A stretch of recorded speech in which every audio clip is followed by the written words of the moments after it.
Fala, leitores da Bíblia. Hoje a gente vai fazer a leitura de Marcos, capítulo 6. Tendo Jesus partido dali, foi para a sua terra, e os seus discípulos o acompanharam. Chegando o sábado, passou a ensinar na sinagoga, e muitos, ouvindo-o, se maravilhavam, dizendo: "De onde vem a este estas coisas? Que sabedoria é esta que lhe foi dada? E como se fazem tais maravilhas por suas mãos? Não é este o carpinteiro, filho de Maria, irmão de Tiago, José, Judas e Simão? E não vivem aqui entre nós suas irmãs?" E escandalizavam-se nele. Jesus, porém, lhes disse: "Não há profeta sem honra, senão na sua terra, entre os seus parentes e na sua casa. Não pôde fazer ali nenhum milagre, senão curar uns poucos enfermos, impondo-lhes as mãos." Admirou-se da incredulidade deles, contudo percorria as aldeias circunvizinhas a ensinar. Chamou Jesus os 12 e passou a enviá-los de 2 em 2, dando-lhes autoridade sobre os espíritos imundos. Ordenou-lhes que nada levassem para o caminho, exceto um bordão, nem pão, nem alforje, nem dinheiro, que fossem calçados de sandálias e não usassem 2 túnicas. E recomendou-lhes, quando entrardes em alguma casa, permanecei aí até vos retirardes do lugar. Se em algum lugar não vos receberem, nem vos ouvirem, ao sairdes dali, sacudi o pó dos pés, em testemunho contra eles. Então, saindo eles, pregavam ao povo que se arrependesse, expeliam muitos demônios e curavam numerosos enfermos, ungindo-os com óleo. Chegou isto aos ouvidos do rei Herodes, porque o nome de Jesus já se tornara notório, e alguns diziam: João Batista ressuscitou dentre os mortos, e por isso nele operam forças miraculosas.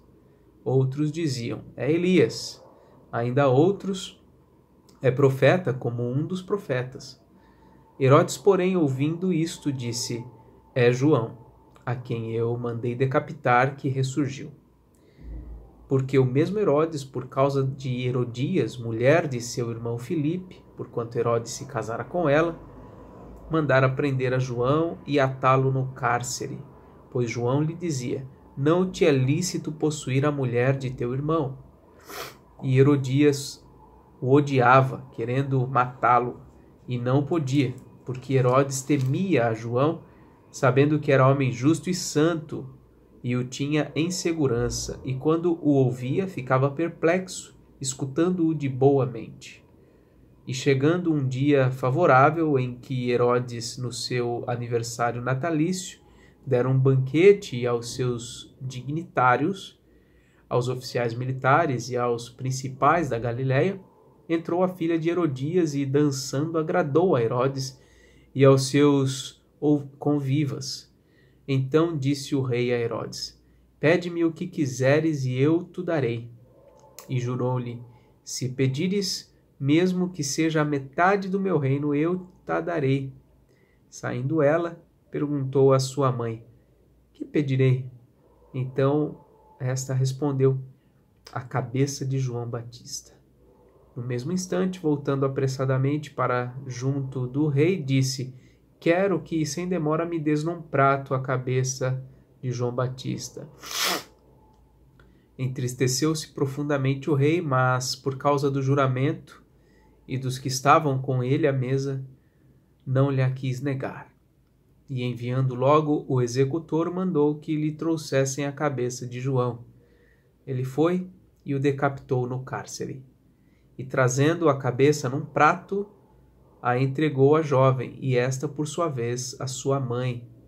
Os discípulos de João, logo que souberam disto, vieram, levaram-lhe o corpo e depositaram num túmulo. Voltaram os apóstolos à presença de Jesus e lhe relataram tudo quanto haviam feito e ensinado. E ele lhes disse: Vinde repousar um pouco à parte num lugar deserto, porque eles não tinham tempo nem para comer, visto serem numerosos os que iam e vinham. Então foram sós no barco para um lugar solitário. Muitos, porém, os viram partir e, reconhecendo-os, correram para lá a pé de todas as cidades e chegaram antes deles. Ao desembarcar, viu Jesus uma grande multidão e compadeceu-se deles, porque eram como ovelhas que não têm pastor, e passou a ensinar-lhes muitas coisas. Em declinando a tarde, vieram os discípulos a Jesus e lhe disseram: É deserto este lugar e já avançada a hora. Despede-os para que, passando pelos campos ao redor e pelas aldeias, comprem para si o que comer. Porém ele lhes respondeu: Dai-lhes vós mesmos de comer. Disseram-lhe: Iremos comprar 200 denários de pão para lhes dar de comer? E ele lhes disse: Quantos pães tendes? E de ver. E sabendo-o eles, responderam: 5 pães e 2 peixes. Então Jesus lhes ordenou que todos se assentassem em grupos sobre a relva verde. E o fizeram, repartindo-se em grupos de 100 em 100 e de 50 em 50. Tomando ele os 5 pães e os 2 peixes, erguendo os olhos ao céu, os abençoou e, partindo os pães, deu-os aos discípulos para que o distribuíssem. E por todos repartiu também os 2 peixes. Todos comeram e se fartaram, e ainda recolheram 12 cestos cheios de pedaços de pão e de peixe. Os que comeram dos pães eram 5.000 homens. Logo a seguir, compeliu Jesus os seus discípulos a embarcar e passar adiante para o outro lado, a Betsaida, enquanto ele despedia a multidão. E, tendo-os despedido, subiu ao monte para orar. Ao cair da tarde, estava o barco no meio do mar e ele sozinho em terra. E vendo-os em dificuldade a remar, porque o vento lhes era contrário, por volta da 4ª vigília da noite, veio ter com eles andando por sobre o mar, e queria tomar-lhes a dianteira. Eles, porém, vendo-o andar sobre o mar, pensaram tratar-se de um fantasma e gritaram, pois todos ficaram aterrados à vista dele. Mas logo lhes falou e disse: Tende bom ânimo, sou eu, não temais. E subiu para o barco para estar com eles, e o vento cessou, ficaram entre si atônitos, porque não haviam compreendido o milagre dos pães. Antes o seu coração estava endurecido. Estando já no outro lado, chegaram à terra de Genezaré, onde aportaram. Saindo eles do barco, logo o povo reconheceu Jesus. E percorrendo toda aquela região, traziam em leitos os enfermos, para onde ouviam que ele estava. Onde quer que ele entrasse nas aldeias, cidades ou campos, punham os enfermos nas praças, rogando-lhe que os deixasse tocar ao menos na orla da sua veste. E quantos a tocavam, saíam curados. Bem, esse foi o capítulo 6 de Marcos, e nós vemos aqui Jesus sendo rejeitado na sua cidade, ali em Nazaré, que fica muito próximo a Cafarnaum. Então ele segue fazendo aquilo que ele faz normalmente. E nós vemos aqui pelo menos 3 ocorrências aqui de uma prática intensa de Jesus. Nós vemos aqui no versículo 6, no versículo 30 e no versículo 34, que é o quê? Ensinar. Veja só o versículo 6. Admirou-se da incredulidade deles, contudo percorria as aldeias a ensinar. Lá no versículo 30, voltaram os apóstolos à presença de Jesus e lhe relataram tudo quanto haviam feito e ensinado. Então veja, não só Jesus ensinava, como ele também deu ordens para que naquela viagem que eles fizeram, ou naquela missão, pequena missão que eles tiveram, eles também faziam isso, eles ensinavam. E aí eles passaram, né? Foram num barco para um outro lugar, e ao desembarcar, Jesus viu aquela multidão e passou a ensinar-lhes muitas coisas, versículo 34. Então o ensino foi basicamente o ministério de Jesus. Ele fazia outras coisas também, ele curava, ele expelia demônios, mas o ensino foi uma marca muitíssimo importante na vida e no ministério de Jesus. E os seus discípulos também praticaram isto, né? Eles receberam de Jesus autoridade sobre os espíritos imundos, autoridade e poder ali para curar. Na verdade, o poder não era deles, mas eles receberam de Jesus a capacidade de fazer isto, né? E aí depois nós vemos aqui a morte de João Batista, porque as pessoas, elas não sabiam quem era Jesus. Elas naquele contexto ficavam maravilhadas com o que ele fazia, não tinham respostas. A gente vê isso, por exemplo, no versículo 2. Né? Eu esqueci de falar do ensinar, tem no versículo 2 também. Chegando o sábado, passou a ensinar na sinagoga. Né? E ali diz o versículo 2 que muitos ouvindo se maravilhavam. E olha o que eles diziam: de onde vêm estas coisas? Que sabedoria é essa que lhe foi dada? Como se fazem tais maravilhas por suas mãos? Então, as pessoas não sabiam exatamente por que Jesus fazia isso, como Jesus fazia isso, da onde vinha o poder para ele fazer isso. E eles ficavam ali querendo saber, e eles diziam ainda mais: a gente sabe quem é a mãe dele, a gente sabe quem é o pai dele, a gente sabe quem são os irmãos e as irmãs dele. E eles não ali em Nazaré, eles ficavam, assim como em outros lugares também, querendo saber quem era Jesus. E aconteceu aqui que Herodes também ficou sabendo, não só que Jesus fazia todas essas coisas, mas que os seus discípulos também passaram a fazer, os 12 que ele havia escolhido, passaram a fazer a mesma coisa. E aí ele falou: não é possível, só pode ser o espírito de João Batista aí na pessoa de Jesus. Só pode, ele ressurgiu e Jesus na verdade é João Batista. Essa foi a resposta que o Herodes deu a tudo isso.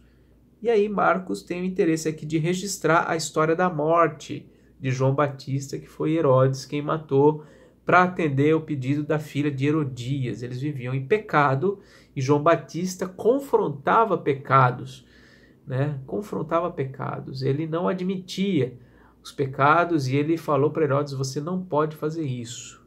E isso lhe rendeu a morte ele foi decapitado, né?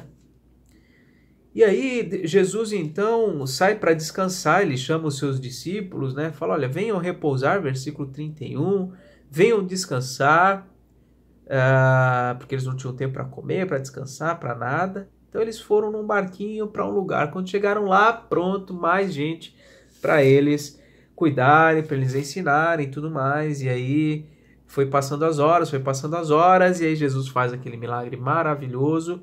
O único milagre de Jesus que aparece nos 4 evangelhos, Mateus, Marcos, Lucas e João, é essa multiplicação de pães e de peixes, porque foi realmente algo muito marcante na vida e no ministério de Jesus.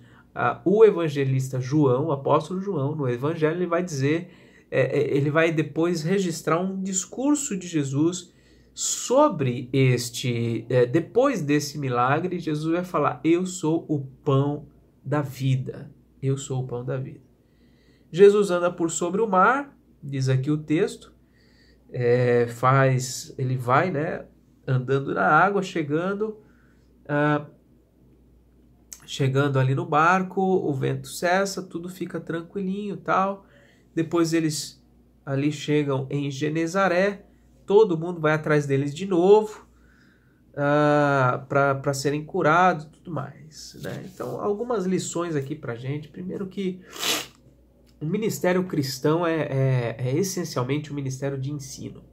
E todos nós, de alguma forma, precisamos transmitir a outros aquilo que nós aprendemos, aquilo que Jesus fez nas nossas vidas, resgatando-nos das trevas, transportando-nos para o seu reino. Isso precisa ser transmitido para outras pessoas.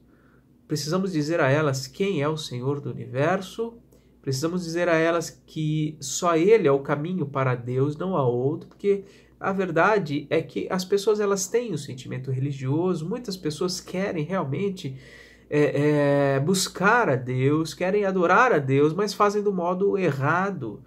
Elas estão indo por caminhos tortuosos, sendo que Deus já preparou o único e verdadeiro caminho para ele, que é Jesus Cristo. E a gente precisa passar essas informações e ensinar essas coisas para as pessoas.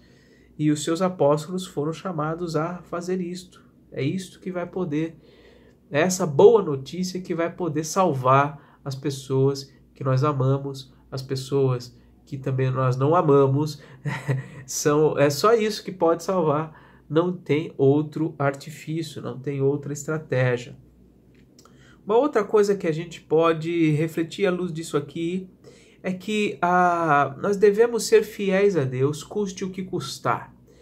E a fidelidade de João Batista rendeu para ele morte. Ele teve a sua cabeça arrancada mesmo. Então, devemos ser fiéis a Deus até o fim, até as últimas consequências.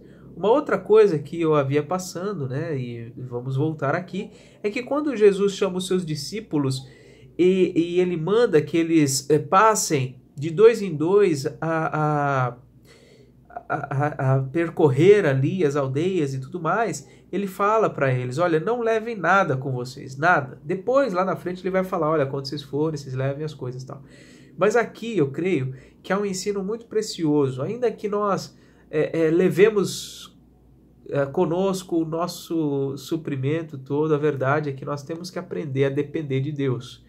Isso aqui é algo importante para mim e para a sua vida, especialmente para aqueles que se deslocam de um local para o outro, para poder pregar o Evangelho. Mesmo que a gente leve tudo que a gente acha que vai precisar, o fato é que Deus é quem está no controle e dele depende a nossa vida. Ele é o maior interessado de que os seus discípulos cumpram os seus propósitos na expansão do seu reino, na proclamação do Evangelho.